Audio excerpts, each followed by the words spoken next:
Hey everyone, you're watching Conversations in Pop Culture. I am your host, Andrew Davis, and this episode is brought to you by my sponsors, Mixum Printing, the smarter way to print.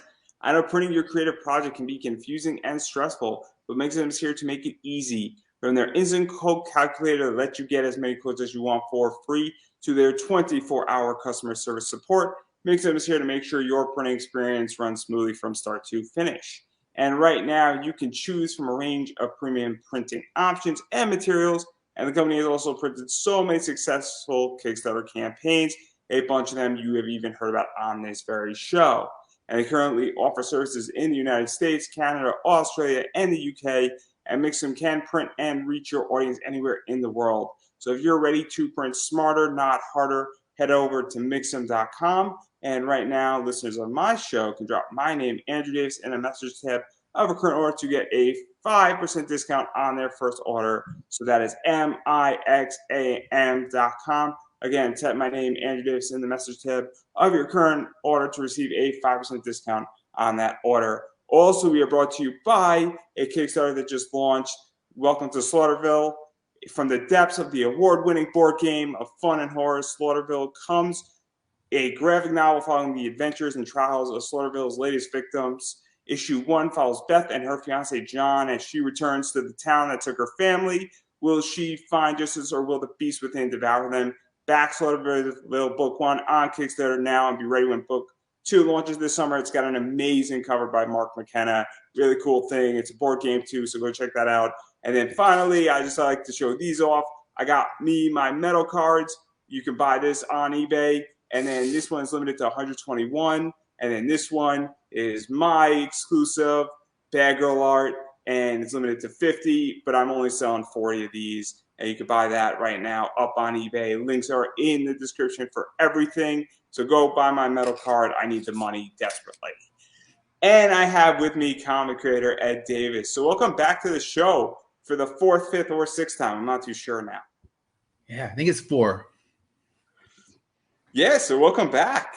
Oh, thank you for having me. I always love coming back. Yeah, I like your book. So, and then I enjoy reading it. I don't know what happens in issue 6 beyond the Kickstarter because I want to be surprised just like everybody else. And I sort of just tip my hat a little bit where you're on issue 6 and you're wrapping up the first arc. So let's catch everybody up who is hearing about the Immortal Era for the first time. What is the basic concept of the comic? Because there's a lot of stuff going on now in it. Yeah. So the basic concept is it takes place 200 years in the future in a world it's a post-apocalyptic world. And in this world, no one can die. So we find out kind of what's happened to humanity for 200, where they've lived for 200 years without death. Half the population is forced to live underground in abandoned subways, and the other half live in big crumbling cities. So it centers on a group that live underground, and they're on a quest to find a way to bring death back into the world, restore the natural life cycle, and save all of humanity by killing them. And we're done, everybody. Great episode. Yeah. No.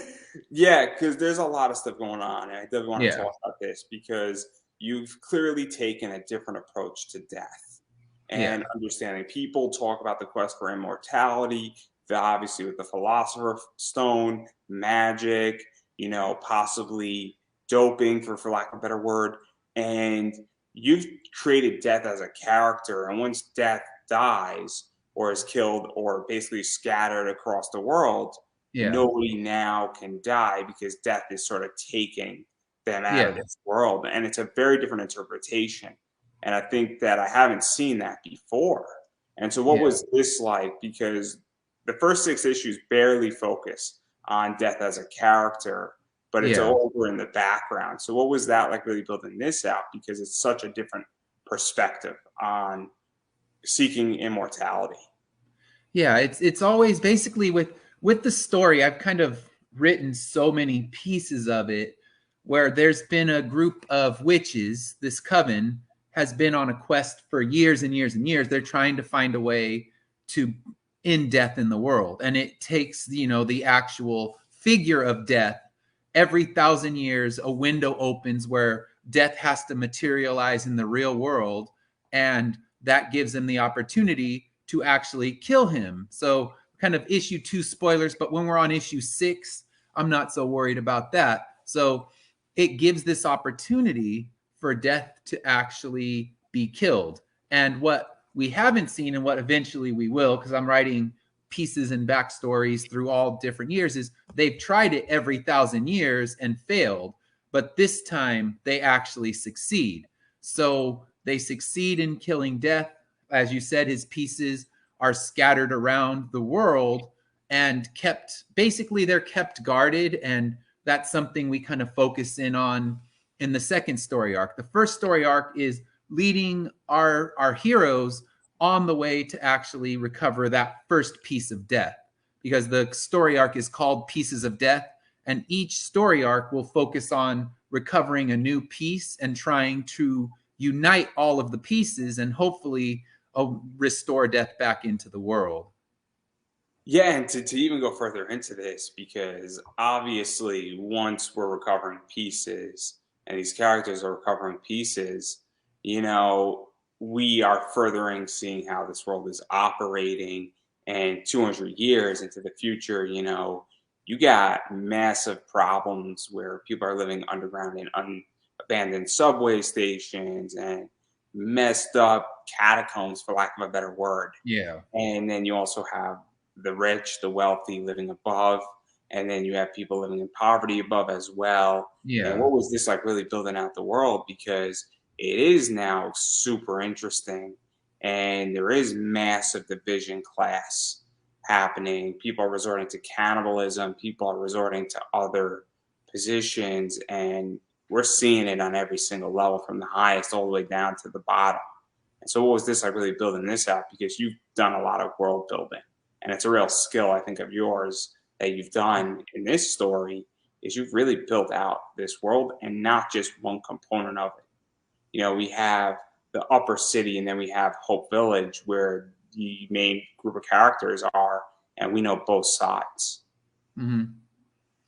Yeah, I really wanted to flesh out both worlds, because there would be just this feeling of superiority, and there's a whole secondary arc that I've written, because in the very opening of the series, it starts with a little 4-page showing this reporter, and he's discovering that, you know, this immortality thing that the news is trying to write as a nice fluff piece, like, oh great, no one's died. He's showing the reality of that. You have gunshot victims, you have car accident victims, and they are in a terrible state of just suffering.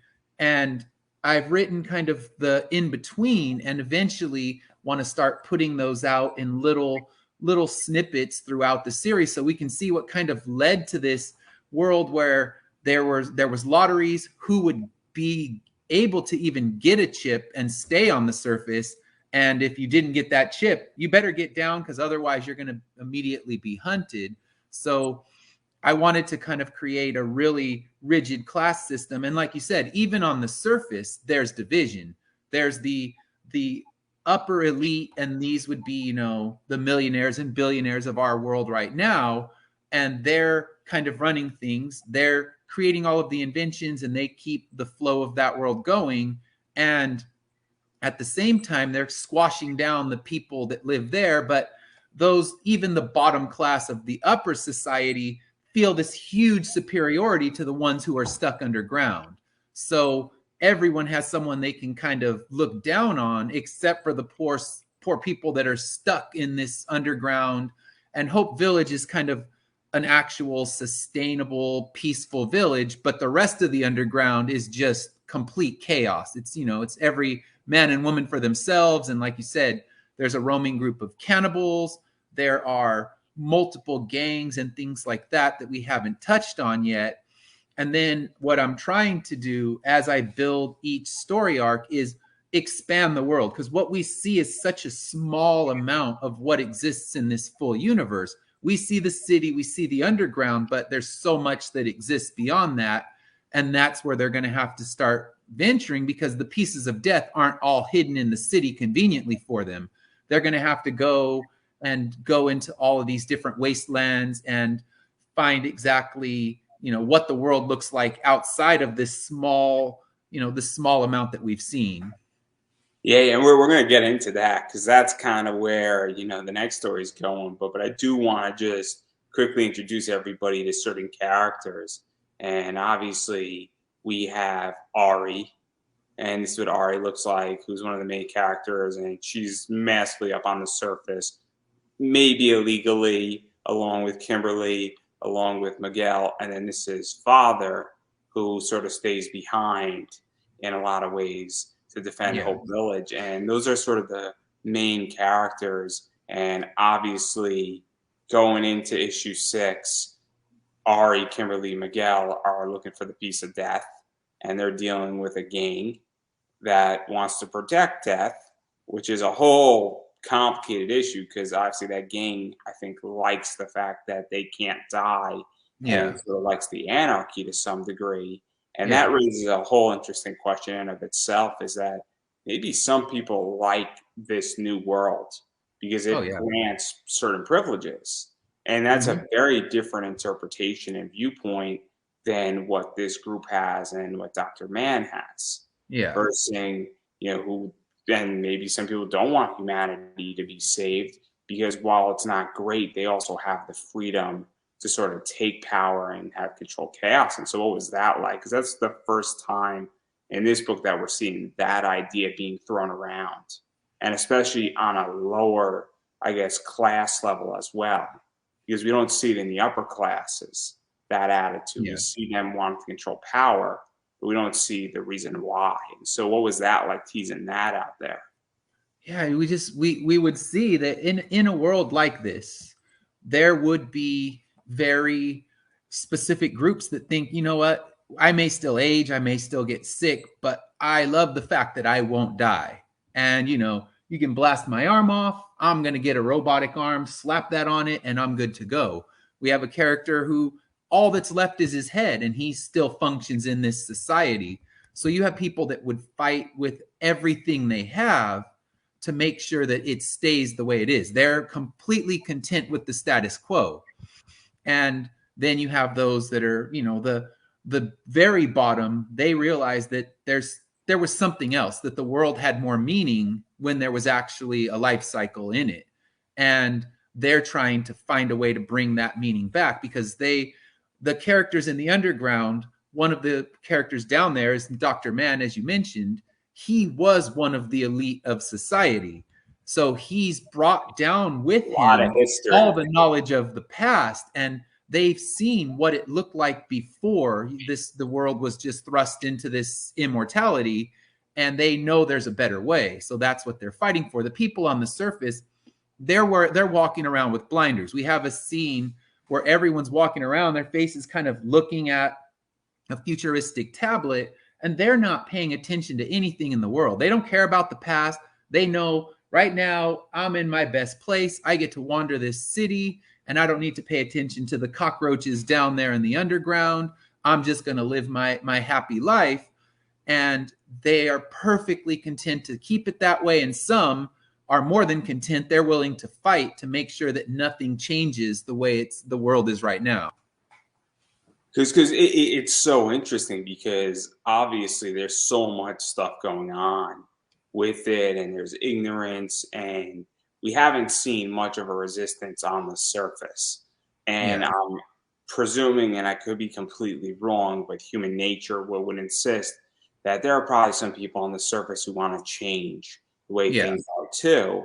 But we haven't seen that either. And it's so interesting that we have such a stark class division going on. And Yeah. we haven't seen opposition. And then we also learn about other things and also about massive corruption and what happens when people's bodies start to break down, and Yeah. the idea of getting mobility.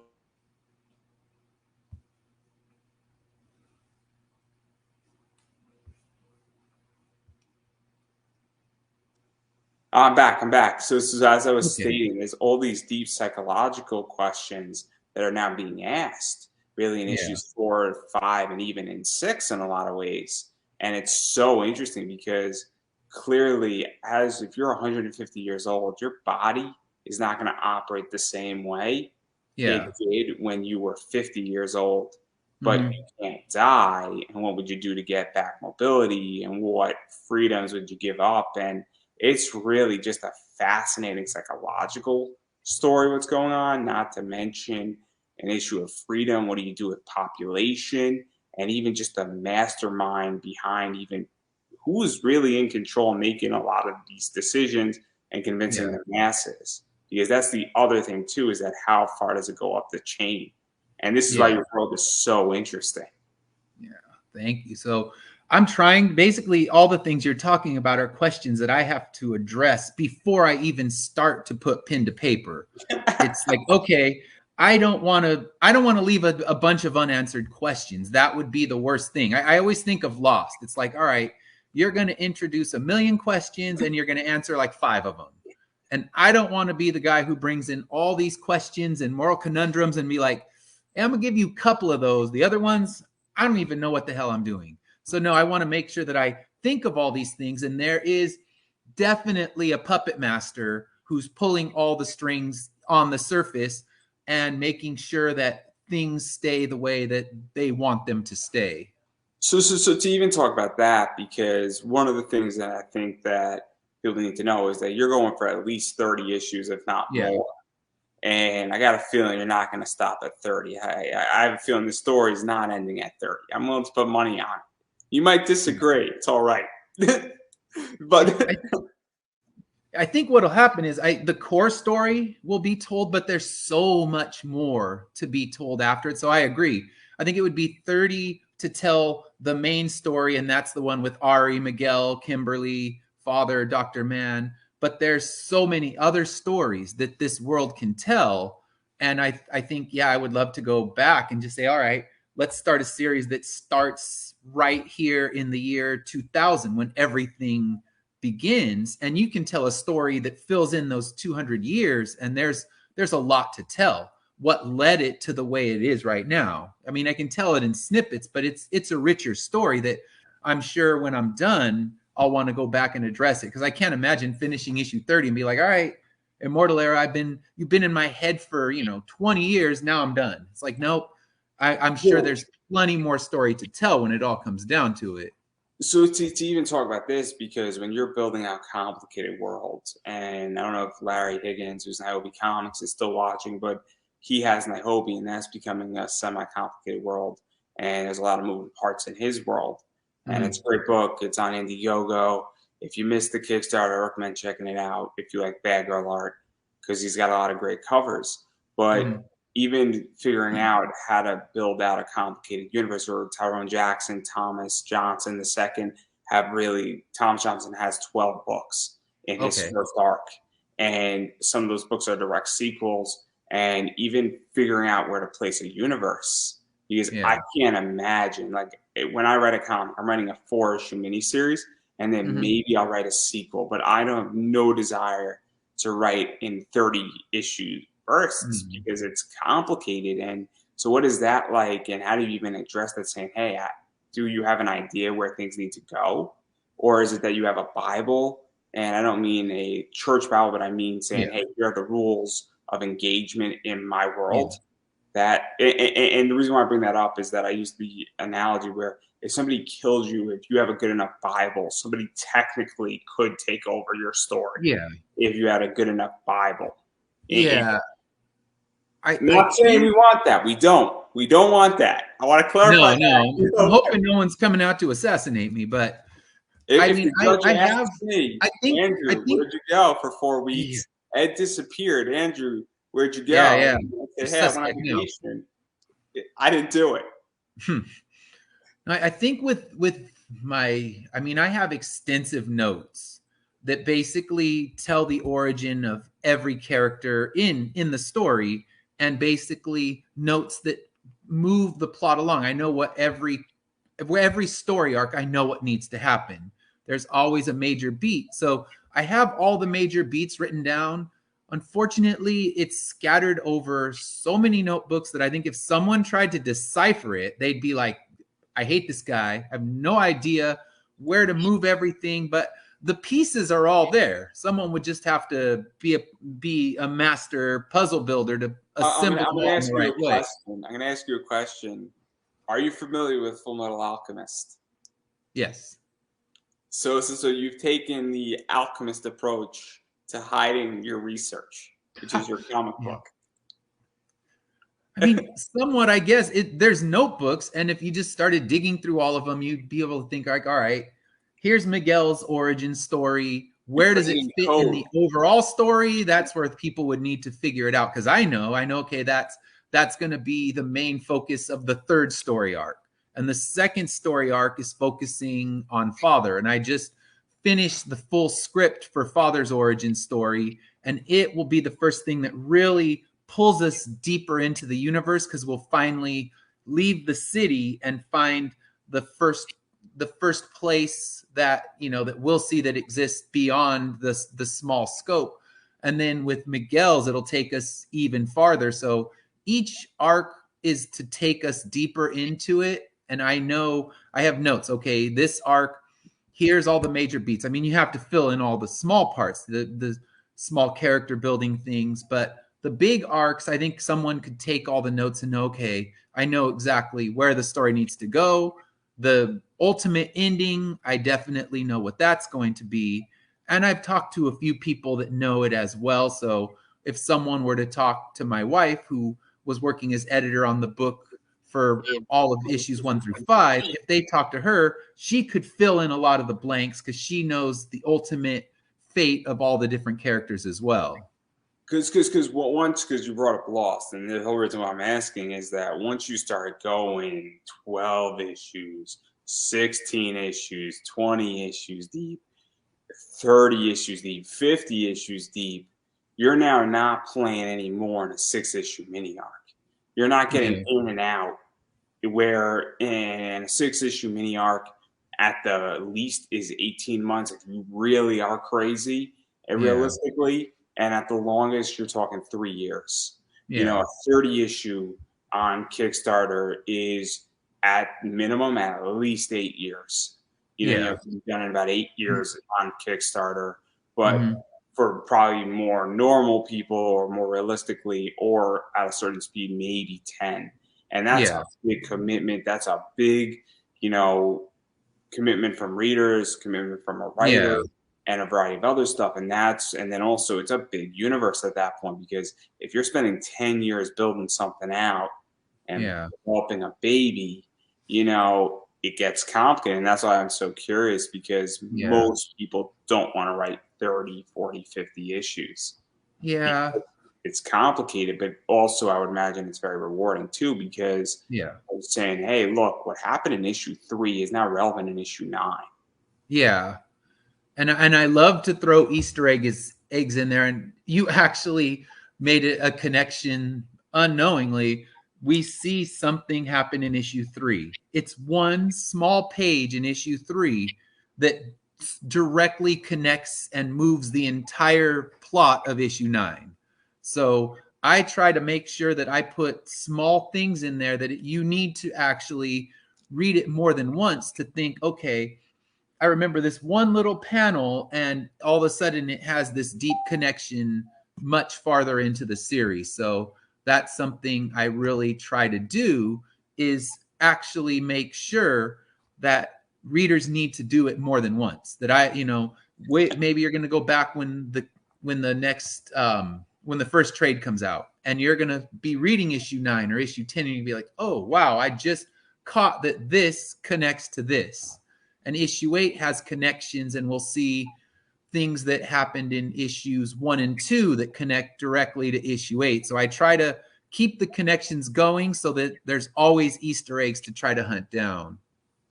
Yeah, and I think that's also very important as well, where it's the idea that building, I guess, vertically is very cool versus, I don't know what, horizontally, Yeah. which is what. And look, there's nothing wrong. If you building horizontally, is if you got 4 different comics and they all don't relate to each other, Yeah. that's building horizontally. There's nothing wrong with that. Sometimes you can't build vertically, but Mhm. also building a world on top of a world, and you have another book in that same world is very Mhm. rewarding, I think. Even if they don't Yeah. necessarily interact with each other, you Yeah. know, I'll give a great example. It's a direct sequel, but Dragon Ball and Dragon Ball Z go right into each other in a lot of Yeah, they're ways. fully connected. It's very rewarding as a reader, in a lot of ways to see that, or Naruto and Boruto to do that Yeah, as well, where they're not directly related to the point where one doesn't go directly into the other. There's a bit of a time gap, but at the same yeah. time, I'm familiar with that world. Or Legend of Korra might be a better example. But anyway, enough of me not talking about products that are yours. Clearly, I'm a very, very bad host. Selling everybody else's merch except my guests. But getting into issue 6, because that's kind of where we're at. Yeah. And that's what I really want to talk about, because I think it's very interesting, because they're now finding Death. They're dealing with a gang they have issues with that want to protect Death. And then Dr. Man and Father have made a conscious decision to stay back in Hope Village to defend it from Koa. And hopefully I got that name right. And I don't think I'm ruining anything too much. But No. what was that like, dividing the story now? Because you've created a fork in a lot of ways. Yeah, that was something I knew needed to be done, because the characters weren't all going to move around as one cohesive unit. Because you leave Hope Village alone, it's going to get completely trashed. Because really there's a lot of younger people that are living there, but they're not true soldiers. So they're able to, fire weapons to try to defend themselves. But the true warriors are Ari, Miguel, and Kimberly, or not Kimberly, Ari and Miguel. And they're up there. They're being forced to trying to get that piece of Death, but they're leaving the village vulnerable, because you put those two in the mix, and anyone trying to attack the village is not going to have a great chance. But you leave Father alone, and you have essentially one strong warrior, and you have to worry about a lot of problems coming your way.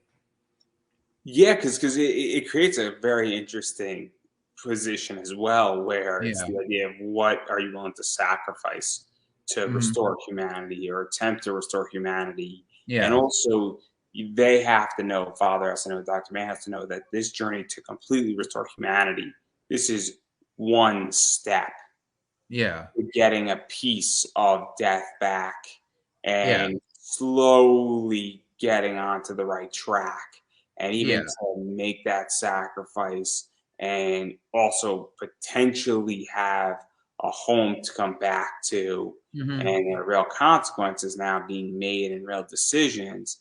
And now it's like about skin in the game. And so that's something that sort of happens, where issue 6 is very pivotal, where now everybody has a sacrifice and skin in the game. And I don't know if Ari, Miguel, and Kimberly know the full extent of the skin they're about to have in the game. Yeah. I don't think any of them realize, because Miguel has been always searching for clues to figure out exactly why the life cycle changed for people. But I don't think he ever realized quite how deep everything goes, that there's such that it's built on myth. He's thinking he's going to go, find a scientific paper, and that's going to explain everything. And you were talking about people on the surface. I've thrown little hints in there. If you look at issue 2, Dr. Man's receiving basically an email. Well, those emails are coming from a group up on the surface. So there is a group of people on the surface that realize the best quest that they can be on is the one to bring Death back into the world. But again, it's just, we're seeing snippets, and that's something you see him reading an email in issue 2, and maybe that won't be addressed till issue 12. That's even the 3rd story arc. So little things, like I said, I try to hide those Easter eggs. But the characters are definitely way out of their element. Father doesn't realize just how basically his dealings with Koa in the past are now coming back to him, and he doesn't realize what he created. Basically, he's created a monster, and now he has to deal with that monster.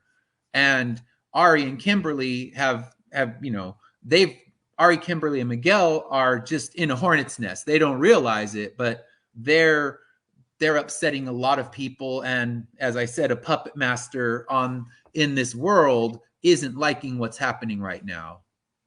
Yeah, and I don't want to dive too much into to sort of what happens, because obviously Hope Village is not going to be the same after issue 6. Yeah. Ari, Miguel, Kimberly are not going to be the same. I Yeah. think it's safe to say they're going to have some interaction with death per Yeah. se. Ari, Miguel, and Kimberly, and I don't think that's much of a spoiler. Whether they Yeah. get that piece of death or somebody else gets it, or they're going to have to come back to that piece of death Yeah. and run with their tails between their legs. That's up for debate on what exactly happens. Yeah. But now they're actually engaging with getting an artifact. And I guess the big question that's about to happen is that, are they going to be able to go back to the underground? Yeah. Or is it now they're going to be moving out into the world and the underground is a thing of the past? And what Yeah. will every other city look like? And how messed up are we about to get? And is Orange the New Black in the Immortal Era coming? Oh, it's definitely going to get messy, because that's kind of, once they've, gone beyond just, okay, here looking for a newspaper article and looking for the basic things, once they've actually encountered a piece of death, things, like you said, everyone in that universe is changed. And even those people that don't realize things are changing, they're going to be changing fast. And by the end of the second story arc, this entire world, the surface, the underground, is going to be completely turned upside down. So it's not going to be the safe haven for anybody. And that's kind of what I need to build toward, is to see, all right, how can they still function in this world wherever they are, and knowing that they're, they don't have the comfort of, I'm going to scare off a few of these cannibals that try to break in the village, and I'm going to, just live a basic, simple life that they were living before. So that's gone, and what's going to replace it, that's kind of where the story's going to grow from there. Yeah, it's getting very interesting, because this is a massive expansion of how we're sort of in, and we have been slowly introduced in a lot of ways into things, and now we're getting a whole big dose of a bigger world. And Yeah. Orange is the New Black, Immortal Era is coming. I'm telling Part everybody, number it's 2. coming. It's gonna be great. Joking aside, though, and that's a joke, because that's where this story, I think, is about to get really interesting for you. Is that it's, what do you do when you're now really dealing with, not necessarily you're dealing with a government, you're dealing with people who want to protect where they're at, and the stakes just got a fuck ton higher as well. And that's the other thing too, is that the real threat, and I think everything that Ari, Kimberly, and Miguel has dealt with, is going to be child's play in a lot of ways. And that's where this gets super interesting. And the next 24 issues, it's going to be interesting. And then also, we've learned certain things about Dr. Man, and we learned further things about Dr. Man in issue 5, and I think even in a little bit in issue 6. And then we're learning more about Father, we're learning more about Miguel, and that's just going down further into it and realizing how screwed up things have gotten in 200 years, which is also fascinating. And also, we're going to probably learn about Miguel, Ari, Kimberly, and some of their origins. Yeah. And really who they are, what they are, who they're related to, and things like that, because that's where things get a lot more fun. And I'm purposely throwing all this stuff out there for a reason, and you don't have to answer any of it. but things are about to get very complicated, I would imagine. Oh yeah, that's kind of what I wanted to do, and then it'll quiet down for a little bit and then get completely crazy again, because I mean, it's, when you're writing a series like this, you have to have your certain issues, like issue 4, that's pretty much just an action issue.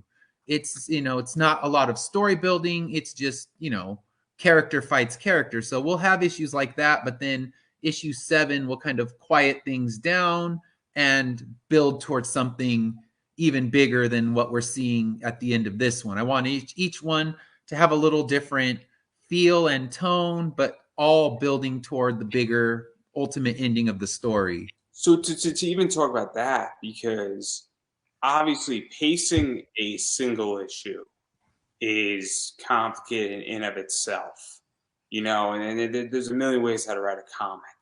You Yeah. could start off with like a high intense action scene, calm down the middle, and then end strong. Or Mhm. you could take an upward stream where you start off nice and slow, and then you kick it up really, and you gear it all the way up into something. Yeah. Or you could go and basically have a first issue introducing all the characters. There's a million ways how to pace a book. Yeah.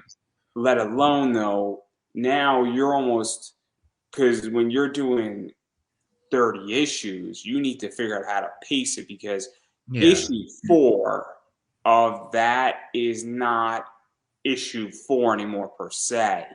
Yeah. That's sort of just all, because this is, in a lot of ways, once you get to that stage, it's a clump of panels all linked together at Yeah. a certain point when you have enough of that. Mhm. So, what is that like for you figuring out the pacing? Because you still have to kickstart it though as well. Yeah. And so it's kind of like, you're not DC or Marvel where you have 3 issues of Batman knowing that people have their previews and they're going to pick them up anyway, because you still have Mhm. to fund your book, but you Yeah. need that calming issue to make sense to set up issues 5 and 6, and that's what 4 Yeah. does. But you still got to make it interesting enough. It's a headache, I would imagine. Yeah, and that's the tricky part, because you have to you can't have nonstop action. For 30 issues, people are going to get tired of it. Like, okay, here we go. More action, more action, more action. And Hey, you hey, can't hey, have I'm pure down for it. character Don't get me development. wrong. They'll You be give me asleep on pure that if action, you're man. Ooh, I'm good. yeah, and people want a balance between the two, and I think that's the hardest thing to strike is, okay, how much do I want to just focus on the character development, and how much do I want to focus on big action? Because I'll say I love writing big action books. We're writing issue 6, writing issue 4. Those ones are fun because you're writing big crazy moments. But when you write an issue like issue 3, that was one that took forever to write because it's pure character development. So those ones are harder, but I think they're vital to the story, especially when you look at the overall story that will be told when it's all done.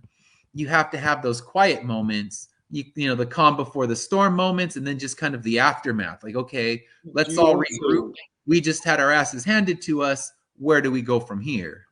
did you also feel though that at a certain point you have to trust your audience, Yeah. where certain issues might bring in more people by nature, and other issues just Yeah. on a business level might back off people, or your audience might just maintain. You have to say, look, I know I'm going to make money on issue 6, 5, and 3, but I know on Mhm. issue 4 I'm going to get funded and I'm not going to lose money, but I got to Yeah. play the long game, because Yeah. I'm at the stage where I'm trusting my audience. I'm Mhm. also trusting a whole process. Yeah. And I know in my eBay business, and it's slightly different, that I pick up certain books and I know in a year to 18 months, I'm going to triple, if not quadruple my investment.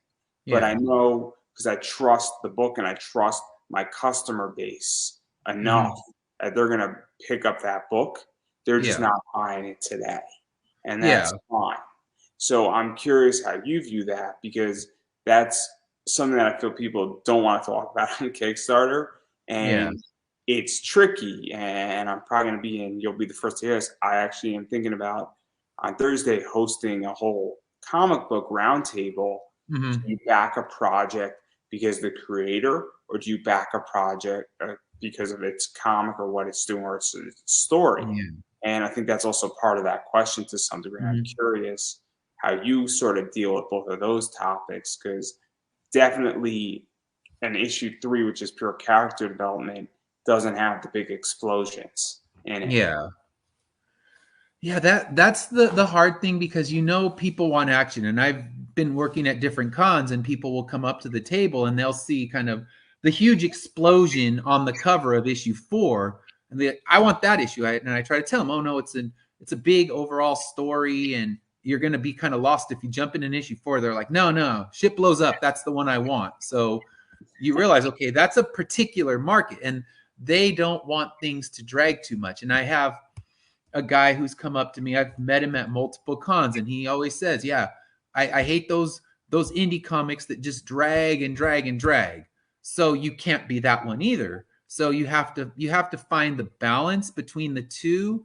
And what I did with issue 3, when I did the Kickstarter, I actually launched 2 and 3 together, because 2 is kind of a big revealing issue, and 3 is that quieter kind of getting us to the next step. It's more moving chess pieces kind of issue. So I put those ones together so that you kind of get the best of both worlds in the series.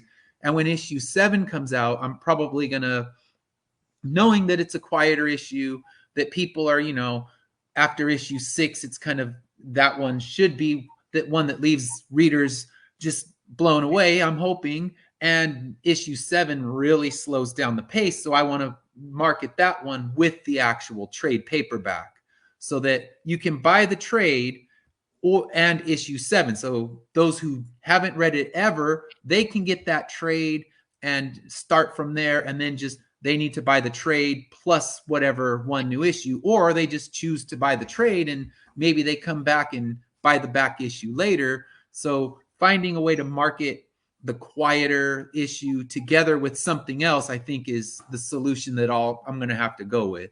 It's something I'm figuring out as well on a little bit of a different issue with interviews. One of the things is that if you have a quieter guest or an indie guest, you want to put that person booked on, and optimizing it is a disaster. It's something that I'm working out and trying to figure out. But if I have a very outspoken or somebody who gets attention, I might want to put a quieter guest either before or after, or lesser known guest, because then it boosts both of those people up, and I might be able to convert. Great examples. I had Don Mateague on with JP Roth.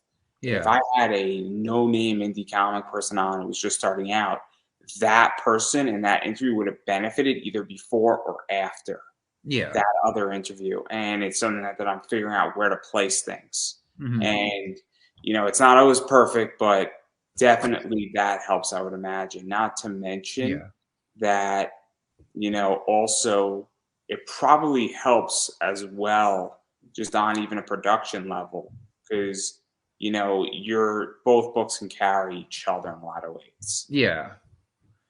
And that's kind of what I'm hoping for, is that the trade will help carry issue 7, because and I'm also hoping issue 7 for some people can be kind of a jumping off, because it pays to read the whole thing, but if you read issue 7 completely by itself, you should hopefully still be able to understand what's going on, and you can jump on for arc number 2, because the editor that I brought in for issue 7 hadn't read my series before.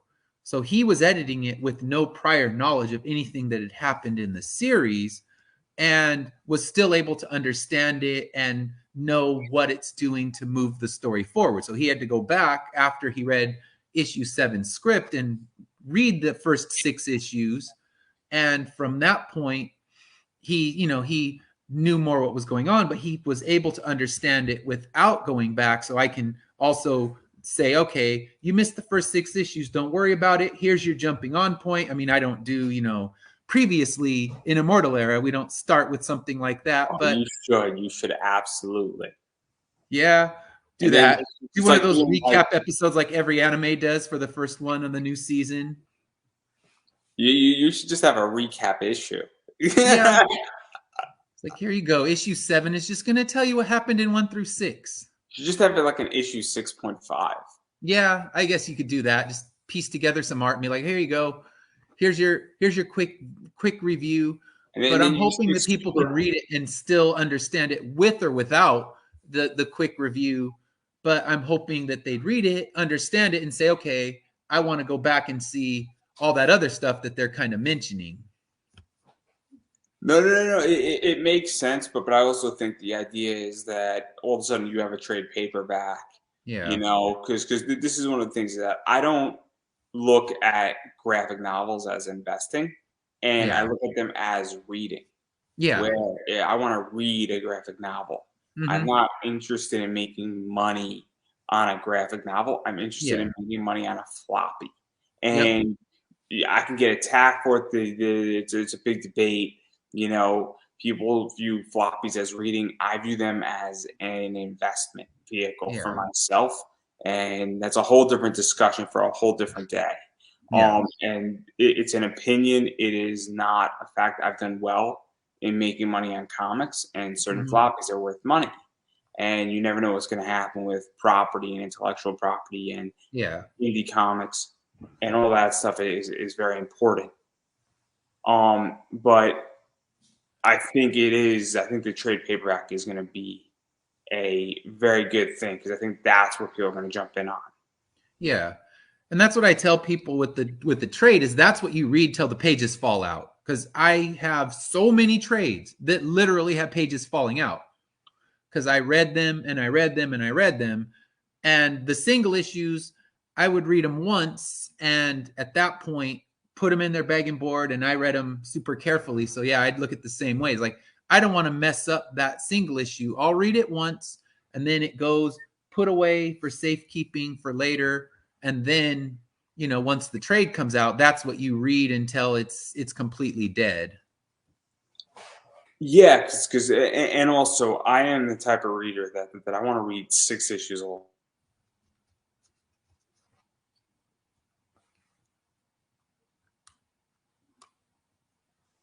Yeah, yeah. As I was saying, I don't like waiting 4 months Yeah. between issues. It's just not Hmm. the type of reader I am, and Yeah. it drives me crazy. And that's another thing about trades that I find super helpful in that Hmm. regard. Get it But all in one shot, not having to wait and wait. so that's how I view it, and maybe Hmm. I'm a little different than everybody else. I have a Comixology subscription, and my Hmm. favorite thing is all the graphic novel stuff on Yeah. Comixology because I legitimately can sit down, chill out. It's 10 o'clock at night. I turn it out and I read on my iPad, and it Yeah. is beyond helpful Hmm. because it's easy and it's there, and Yeah. that's how I view things. But I digress on that front. So I think your trade, and I think especially on a Kickstarter, for issue 7, with the graphic novel is going to do good. I really do because I think it makes sense. That's what I'm But we're not hoping. up to that point, everybody. We're still on Yep. issue 6, and Yep. That's so that's future me worrying about that one. and so I do want to talk about rewards. All right. You can get digital copies of issue 6. You can get digital copies of all the issues. And I think I have pictures. I have pictures somewhere. Hopefully I do somewhere, and I'm looking for my pictures. So I am absolutely yeah. I have pictures, guys. So that's one. Okay, we got one, guys. This is 2. Okay, this is 3. So this is a sick cover, man. Gotta say, this is Yeah. 3. This is 4, which is also a really cool cover. This is 5. Which I like how you changed your logo because that's a dope logo as well. And then I think this is one That'll of be the 6. yeah. I wanted to make That- sure I wasn't sure. That's the regular cover for number 6. It's not lettered yet. As soon as it's lettered, we'll get it up there so people can see the lettered one. But it's kind of lettering is the last step of the process. So that's just that's one of the splash pages from issue 6 right there.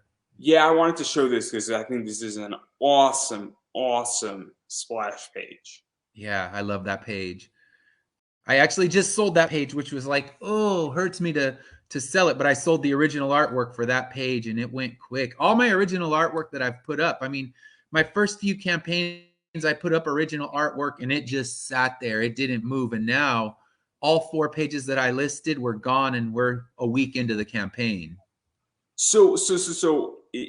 This is my question to you, and I'm going to preface it this. So I have books Mhm. that sold for good money, Yeah. and I was sad to see them go, and it Yeah. was painful. But the reason why they went for good money is because I Mhm. knew they were special, Yeah. and that it was a little bit painful, and I feel sad letting them Mhm. go. I have pictures of it; it's up on my Instagram. But the reason why they went for money is because they don't come up in the wild, for lack of a better Ah, word. And if I see it in the wild, I think I'm going to wind up buying a bunch of these books back. They're cheap in about mhm. 6 months. I Yeah. think this thing called a recession is going to happen. But Yeah. I digress. I think I'm going to be buying a bunch of stuff that I sold for legitimately 50 to 60% off. Mm. Um, but not my point is, but the books that I did sell, I was explaining to my mom, they don't come up all that Yeah. often in the wild, and when they do, they're expensive. Now, Mhm. I was smart enough where I took the money that I sold them and I put into the stock market into a dividend producing stock, but neither here nor there. So I was responsible with the money. I didn't blow it all. Yeah. But that I would imagine you have a similar reaction. Like, oh man, I know why this thing went for the price it went for. Mhm. I know that it's not coming back up into the wild anytime soon. But Yeah. if it was not worth what I sold it for, I would not have this reaction. Yeah. And I'm having this reaction because I know it's worth it. And it sounds circular, what that logic, but I Yeah. think that's the way it can only be described. Yeah. I think with any of the original art pages, the odds of me ever seeing them again are very slim because generally the collectors that are buying original art from basically an unknown series. I mean, yeah, I have backers on Kickstarter, but the general population, if you mention Immortal Era, they're not going to have any clue what you're talking about. So the only chance that I would see them back in the wild would be if something happened with the series to popularize it, because someone who bought it on eBay is never going to get back what they paid. But I'm never going to undersell it because I believe in the project.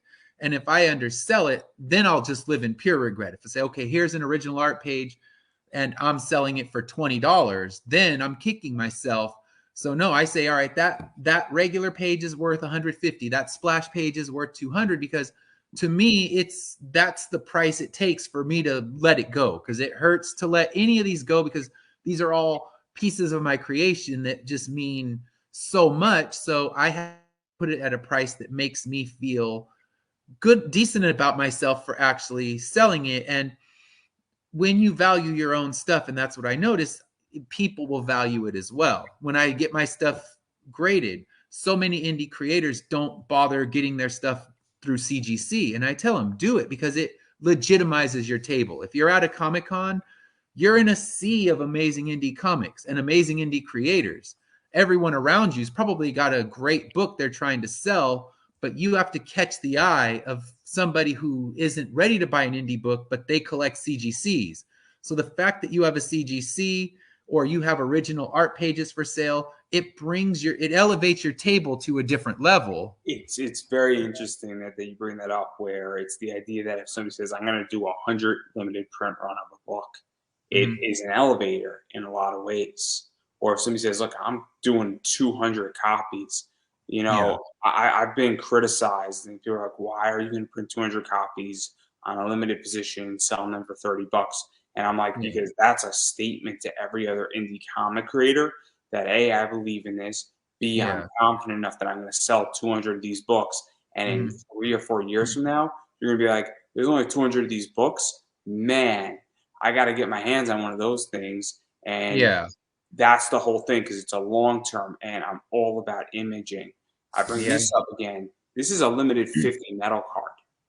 There's a reason why there's only 50 of these out there. Again, it's exclusivity. And I can tell you that Yeah. I'm only selling 40 of these. So 10 of them are not for sale. There's Yeah. 121 of these, and I only have 54 of them. My Okay. business partner has 60 on Mm-hmm. them.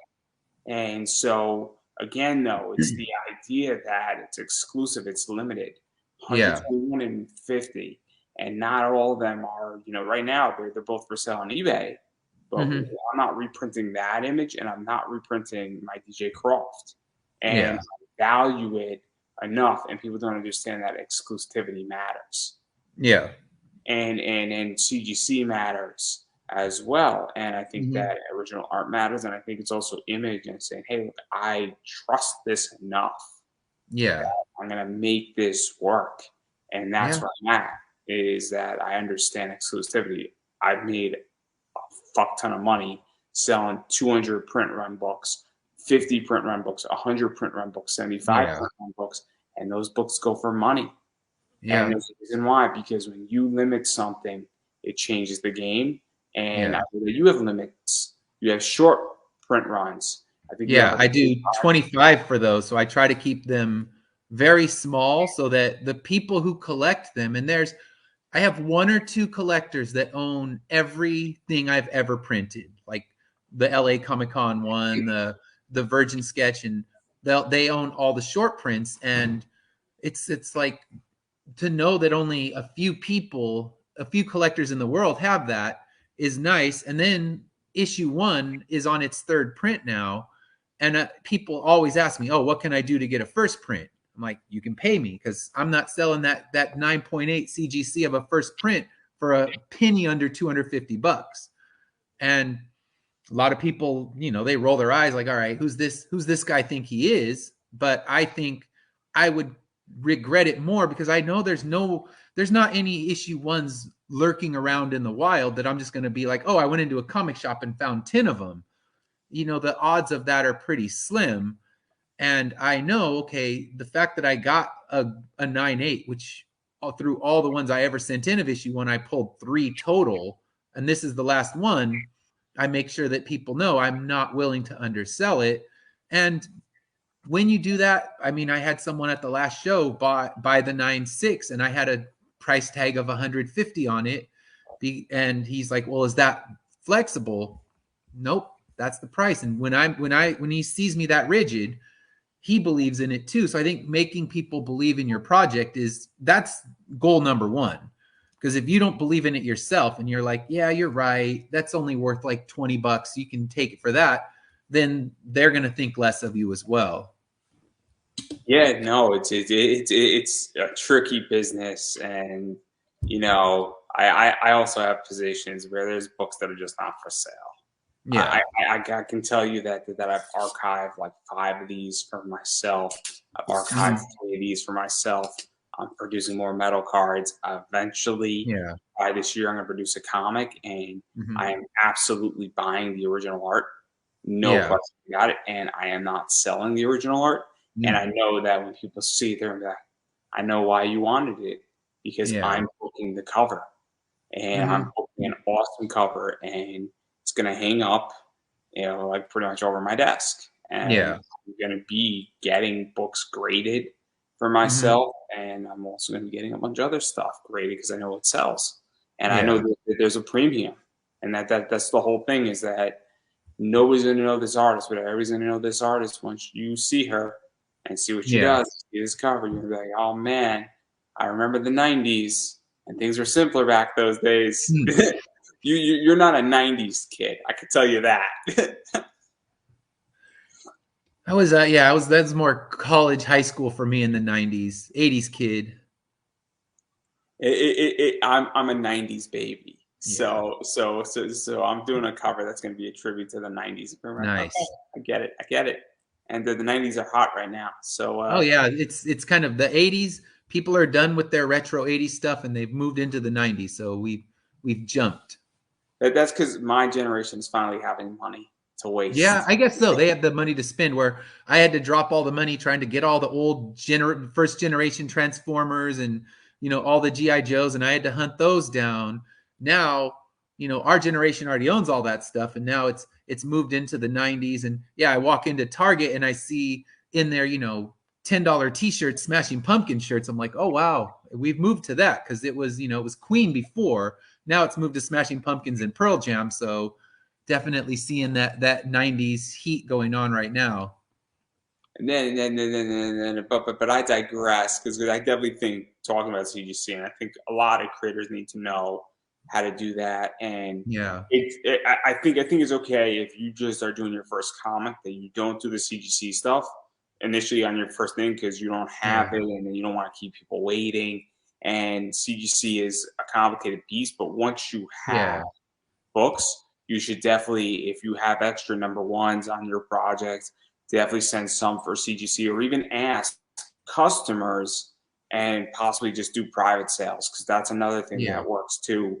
One of the things that I'm fortunate is that I have an eBay store, and I have an Okay. eBay business, so I have distribution, and that's why I have metal cards. I have a different business model off of my Kickstarters, Hmm. and that I have the privilege where I have distribution.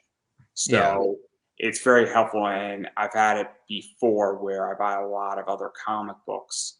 Hmm. So my distribution channels and my business acumen is slightly different than normal Kickstarter people.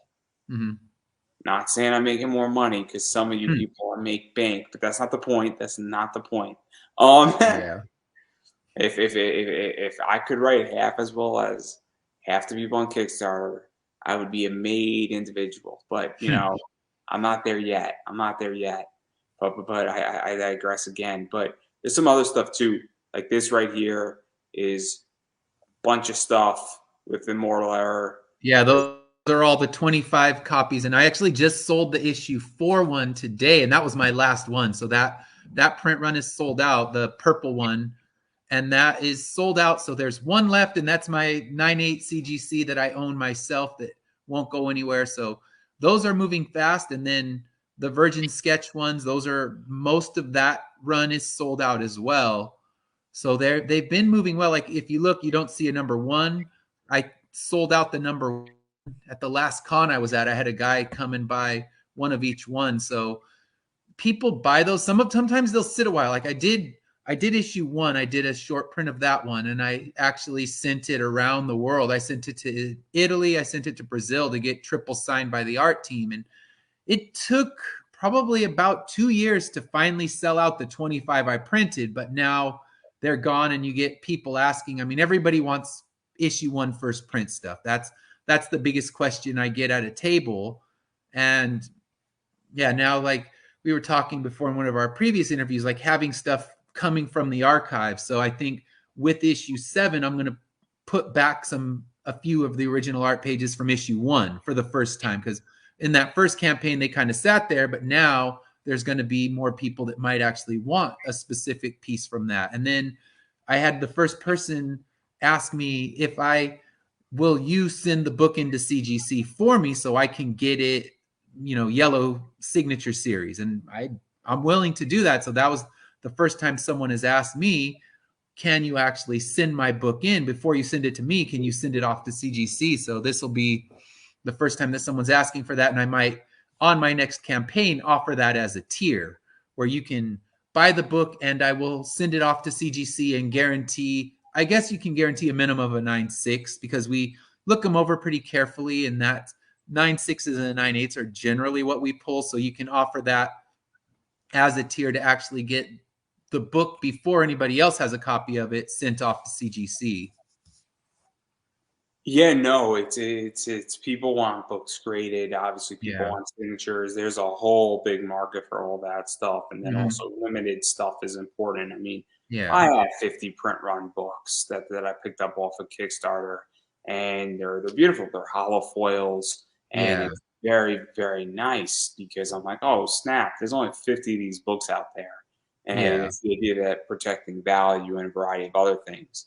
You Mm-hmm. know, I'm purposely doing a 200 print run book Yeah. because I know that it'll take me 2 years to run it. To print 200 copies of a book is not that expensive. The No. art isn't that expensive, but also I view it as cash equivalency. I'm a stock guy. I'm a crypto guy. Mm-hmm. I view just as equity and cash Yeah. equivalency. My metal cards, this right here is cash equivalency to me. That's Mm-hmm. what it is. It's actually metal cards are dirt cheap to make, but Mm. that's not the point. It's that's money to me because I Yeah. know eventually they're going to sell. And so Mm-hmm. that's the whole thing is that, and I'm presuming you view it the same way. Yeah. And you have to, is that your Immortal Era number one, 9.8, graded is worth money. And whether Yeah. it's like a stock, it just has to appreciate. Yeah. So I'm just broke. So otherwise, I'd be Hmm. probably taking a stab at it. So I don't feel like selling my Ethereum to buy it right now. Yeah. Nor do I think I would survive my mom's wrath if it's like, why'd you sell your crypto, Andrew? And then it's such a bad joke. But anyway, um, And then even going further into this, because obviously there's these and posters, Yeah. and you could pretty much get a poster of any cover, I think. Yeah, I think I have every cover, and then I have one. There's the one with Father and the Sword, and that was done for an art contest I ran back in 2020, and he was the winner. And I actually only printed 10, and he was willing to sign them all. So those ones there, that's the only one that's not a cover. But basically, every cover, there's only one cover that I haven't done as a poster, and one day I will. I just haven't yet. It was the short print of issue 1 that has Ari leaning against a train and writing in her journal. But I'm pretty sure that those aren't all that limited, minus that 10. No, just the 10 one. Any of the other ones, if they sell out, I'll order more. I'm not here to make everything I make limited and hard to get. Stickers, when they sell out, I'll order more. I make the character pins, and when those sell out, I'll order more because pin collectors will buy my stuff. They won't buy the book, but they'll come up to my table, they'll see the pins, they'll buy a set of pins and have no interest in the series, but they just like collecting pins. So those ones, when they sell out, I'll definitely go to the company and say, all right, I need another batch of whatever character's gone. Yeah, because at a certain point, and I don't know how you feel, but I don't want everything to be limited. No. Sometimes in life, a poster, I just don't have money. I want a printer. I want a poster. And like, I hate when somebody does a limited 50 on a print. I get on Yeah. a comic, I get on certain things, but like after a while, it gets old and it Yeah. gets excessive and it just gets frustrating. And Yeah. so I'm not a big fan when people limit every little thing. It's kind of like, if I know people who limit a cover A, and I'm like, Yeah. why would you limit a cover A? I can Yeah. understand a cover B, C, or D, but why a cover A? That to me just doesn't. I can understand somebody doing a second print run of a cover A, Yeah. but to get rid of the whole, say, 200 and then we're out, drives me crazy. Oh no, with my cover A's, which are just the regular prints, I would call them, they're not gonna go out of print. The only way they would go out of print is if I have the trade. Most people would probably just want to buy that because it's more cost effective to buy it in trade form than to buy each single issue. So the one issue that I will constantly keep in stock and in print would be issue 1, because people are going to come to the table. They may be interested, but not interested enough to drop $25 on a trade, but interested enough to pay $5 for issue 1 and see, is it what they want? So issue 1 will be the one that will be in constant print. The other ones, if there's demand, if I see people still wanting single issues, I'll put them back in print. The only ones I won't put back in print, and that's kind of my promise to collectors, would be the short print ones. Once I print those 25, they're gone. And then I always have the table copy, and I say, all right, if you want the table copy, it goes for half price. It won't be numbered, and it's not part of the run, but it's a table copy. It's yours because once it's gone, it's off the table for good. So I've sold out of a lot of even my table copies, but that's kind of, you always order a few extra, because I made the mistake the first time of limiting it to 25 and only ordering 25, and then you get a couple with a little ding and you realize I can't sell that to a collector. You're selling it on its rarity, that there's only 25 of them, and now you got this nice corner ding. They don't want that. So I always order about 3 extra for that, just in case. One to sit on the table, so it's your eye candy and the people don't have to get the one that's been drugged from con to con. And then 2 for that, this one's got a little ding, and those ones can be the ones that, those will be reader copies if my kids wanted to read them. Yeah, no, I get it completely. And which I ordered extra metal cards for that sole purpose, where I've learned that thing. And then obviously this is some CGC stuff. It's just Yeah. to throw that up there, and some of them are sold out, right? Yeah. That 9.6 is no longer available. Oh, it's not. I haven't seen that. I mean, someone bought it. I haven't looked at the campaign. I got home from work and went straight to my run and haven't looked for a little while. So if that's gone, I legitimately got this entire photo like 3 days ago. okay. So I took this photo straight off your Kickstarter 3 days ago, and then I haven't looked at anything because I built your interview, I think, on Thursday night. Yeah. And so I was like, oh man, let me just pull a bunch of photos because I'm Yeah. probably going to be not functioning on Friday. I'm Mm. definitely not going to be. I functioned on Saturday perfectly fine. I was Yeah. done on Sunday. I could tell you that. If you saw me on Sunday, it was not pretty. It was not pretty. I'm the first person to say it. Um, 10 shots in, not the best decision in my life. Um, but hey, it was with Dr. Pepper, so it's all right. Woke up on Monday and was surprised that I was alive. But and here we are right now on Tuesday. It's Tuesday, right? You made it to Tuesday. And then what? Isn't there like a good holiday on Thursday? I wish I could go for that. Although I get spring break next week, so I cannot complain. Hey! It's a holiday where everybody gets to start acting like me in 2 days, and I don't have any interviews, so I'm thrilled. But anyhow, Nice. anyhow, but yeah, no. That. So there's a lot of money here, and there's a lot of books there, and I don't Yeah. know if anything else is not available. I don't think. Yeah. I don't know. I like I said, I haven't looked, and I think there's still one more of the 9/6s.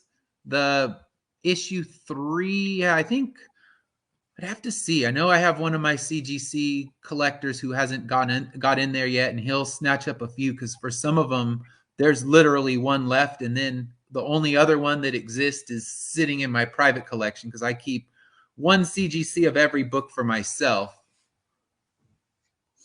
Yeah, that's important, and definitely archiving is something that I think a lot of people don't really appreciate and understand. Yeah. And it's important to archive. It's also important to personal spec as well. Mhm. My friend Larry Higgins, now we comics, he keeps a few because he doesn't like flippers, so he will Ah. actually outflip a flipper.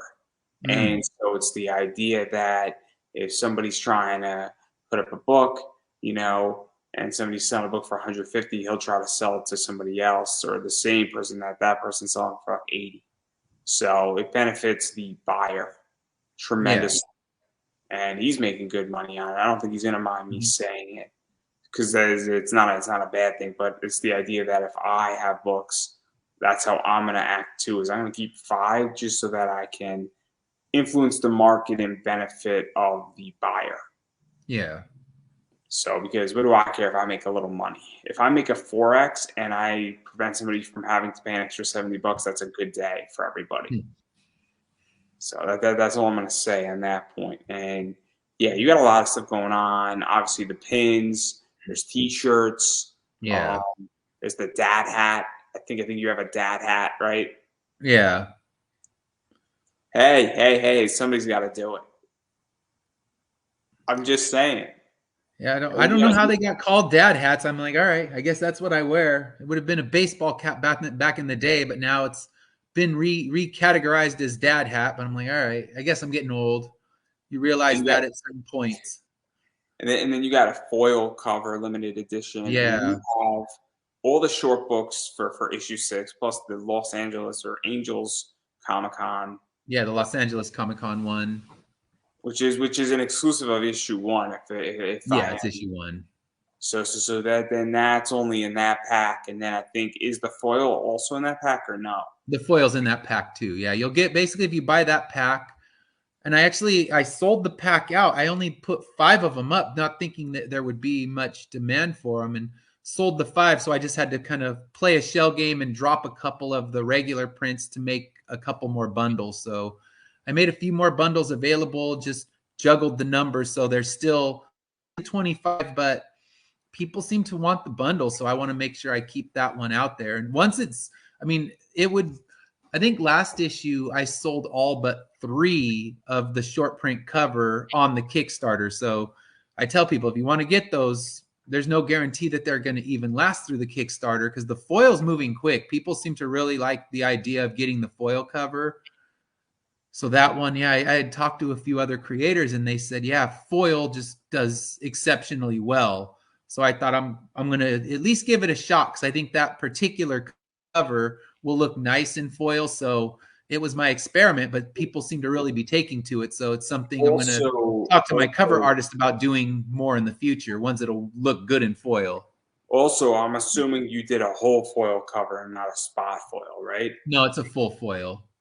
Yeah, because there's Comics Wellspring just does a full foil, and those do well, and people really like that type of stuff. Yeah, that's the one I'm doing. I'm doing a full foil, and then I'm actually doing a comic shop exclusive for one of the local comic shops out here, and we're going to do a foil cover of something. One of the patrons of the shop is also an artist, so he did an exclusive cover, and we're going to do that one for the comic shop. So that'll be 2 foil covers, and for that one, it'll be pretty much, they'll have it on their website, but I won't put those on any of my campaigns. But this one for issue 6 will be only through the campaign. And the way it's moving, I'm thinking it might not last through the campaign. So it's kind of grab it now or don't get it. And I don't have all 25 listed. I have 5 that are going to be kept aside for going into CGC.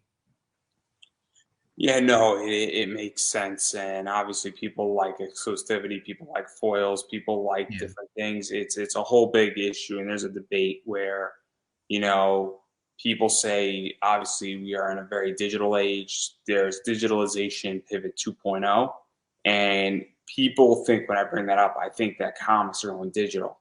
I don't think comics are going digital. I think the way they're being sold is digital. I think social media is a bigger influence at Yeah. this point. I think the idea that having a bigger footprint on social media, Facebook, Instagram, being on podcasts, running an eBay business, running a Shopify store, I think all of that is much larger. Doing Facebook Live sales, things like Yeah. that, I think are the future of how to sell comic books.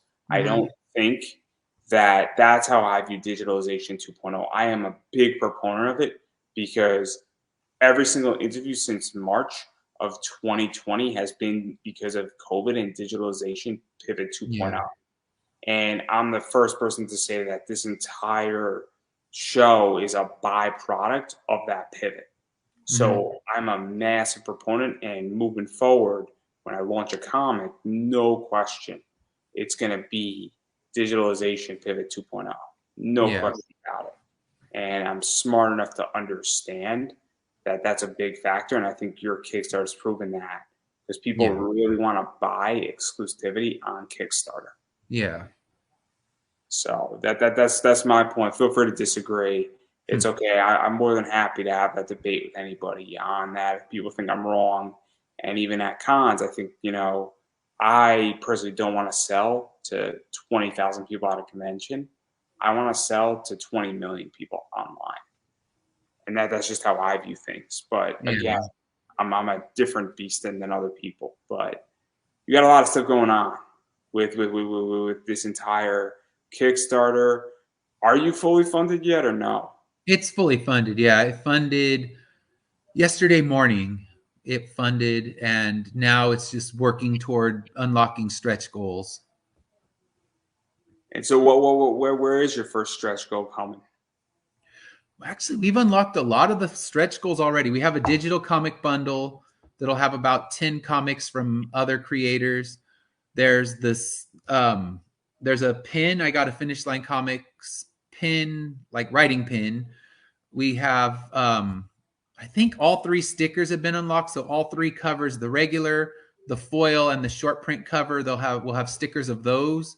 And we're like, I believe about $50 away from unlocking the first magnet. So we'll unlock 2 magnets, and then after that, we'll unlock the actual Dr. Man pin to close out the character pin set.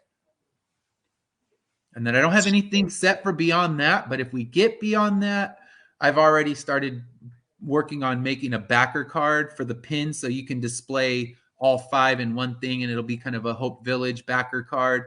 So that, I figure it might end up being next campaign that it gets unlocked, and you'll always have the option to get all the pins if you missed them.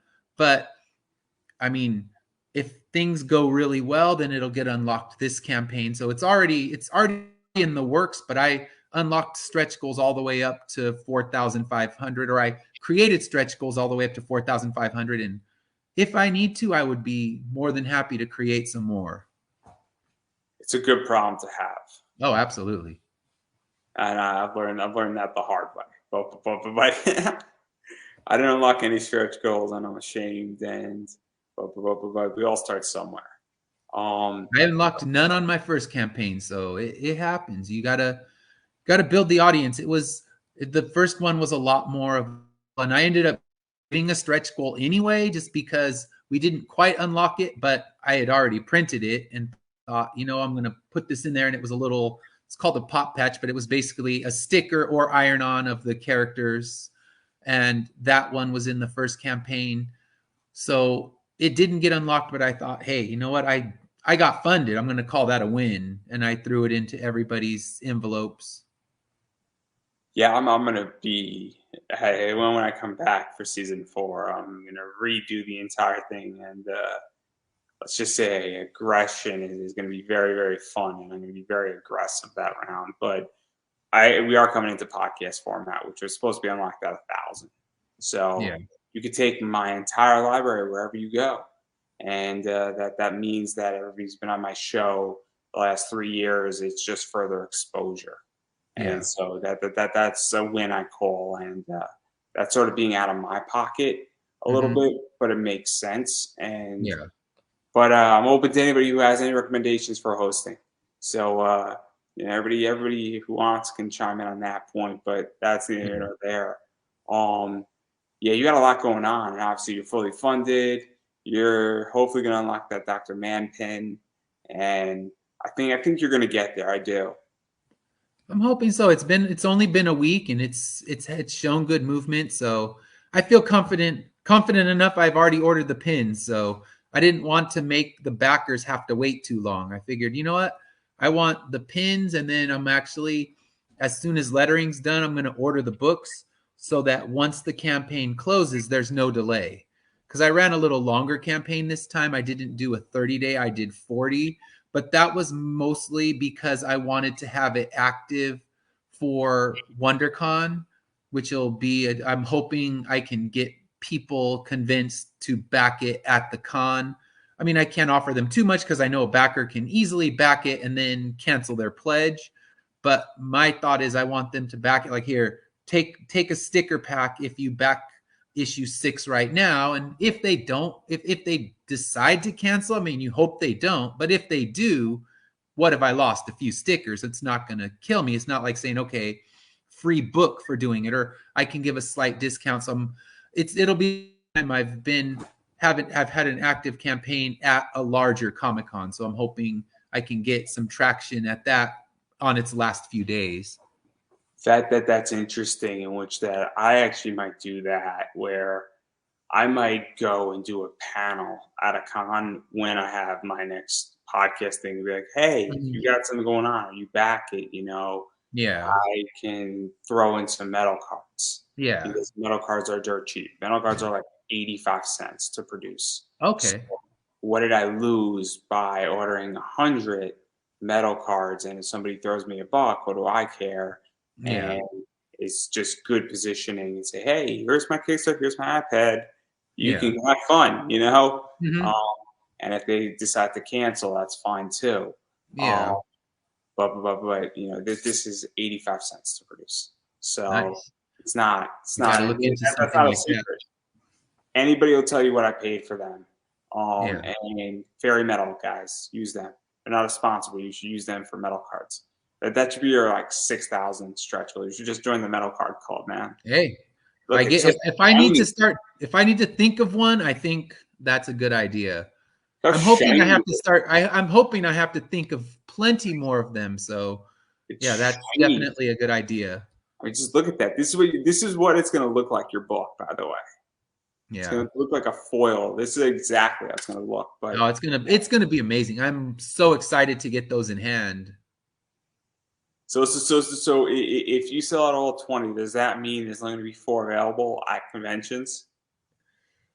Yeah, and they would be graded, so they would be a lot more because the ones that are going to be available at a convention are definitely not going to be loose ones, unless I don't sell the 20. If I sell the 20, then the 5 that'll be available will be on my CGC rack.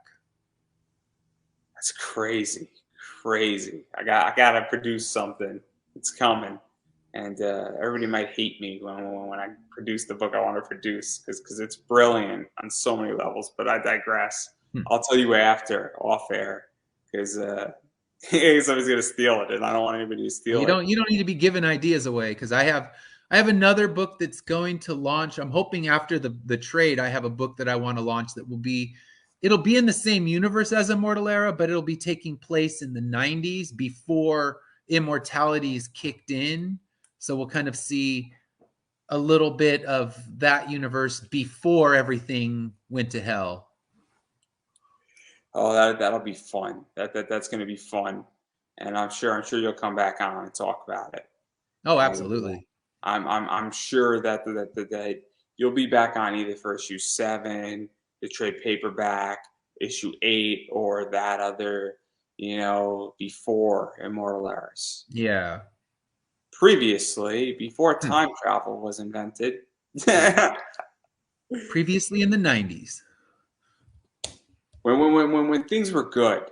It's- Yes. when life was simpler.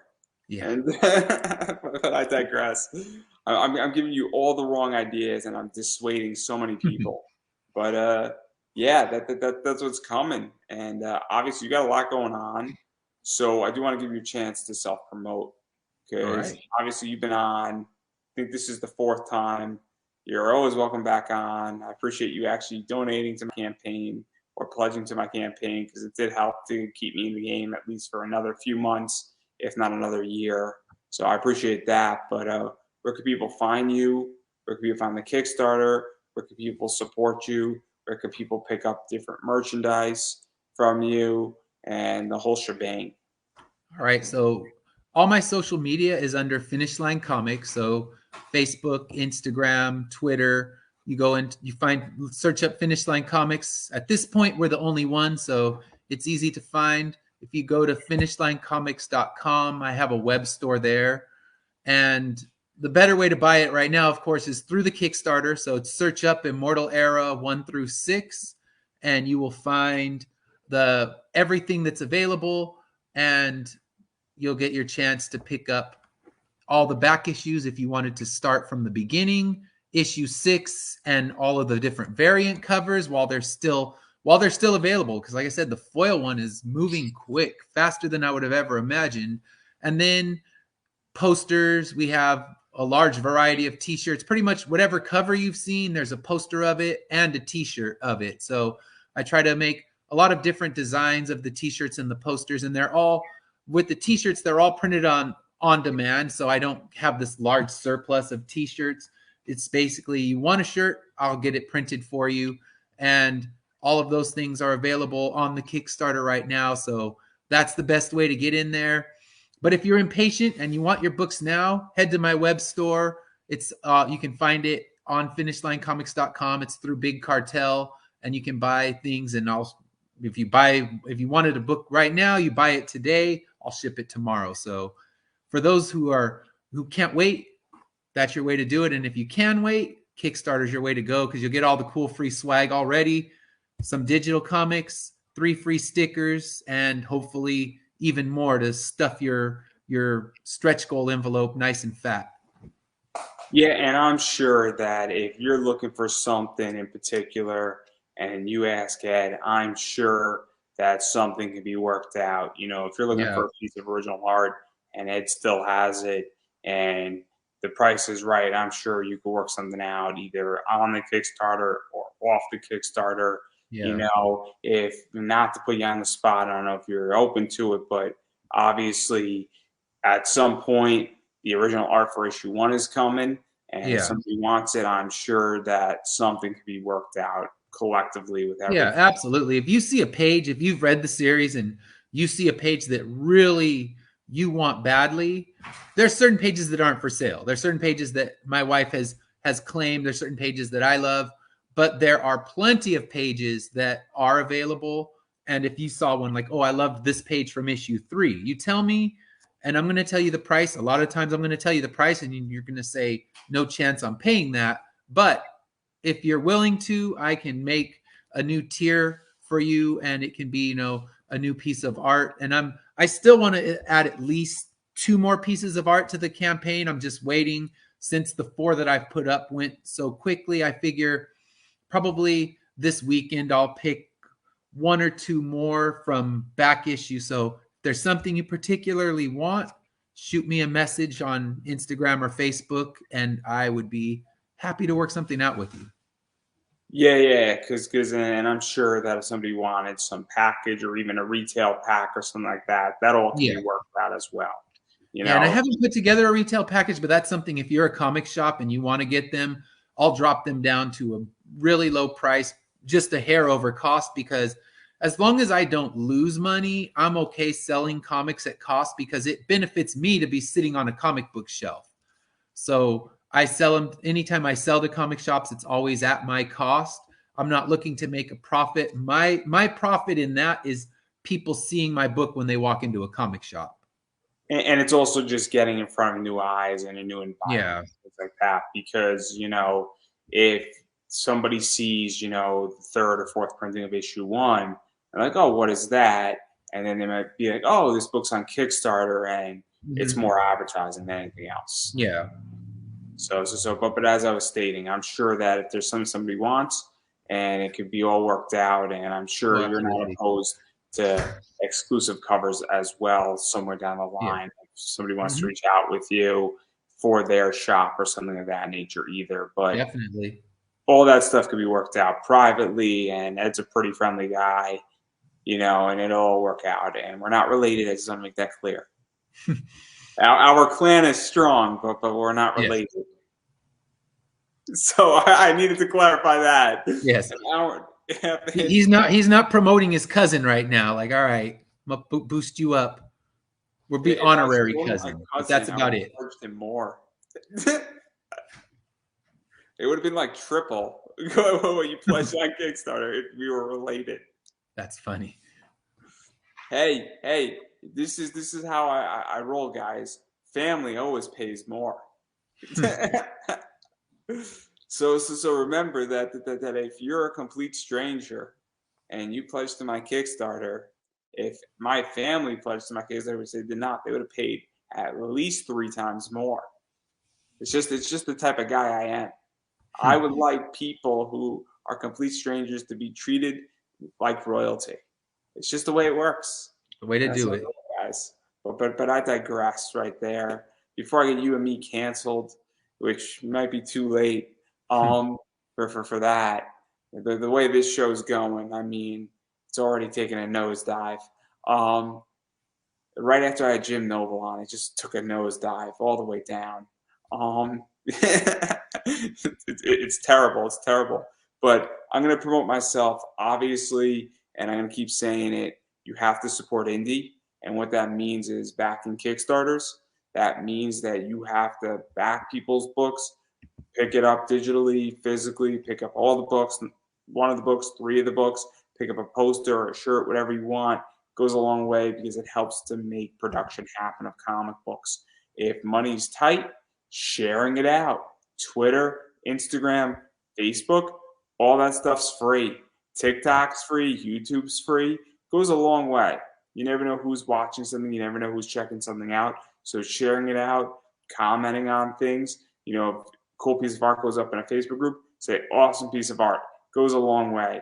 And it does Yeah. make a difference. If you do back it, you should let people know that you backed it, because that's also important in that regard as well. And also tell a friend, because guess what? Telling somebody, say, hey, I just backed this project. Again, free. Goes a long way. It actually means something. And if you are friends with that creator or see that creator, shoot them a friendly message. That also is helpful. Sometimes running a Kickstarter is stressful, and a very positive message saying, hey, I just backed your project, I'm looking forward to it, can go a long way. So I recommend everybody do that. As far as I'm concerned in my stuff, obviously you need your books printed. Use Mixum.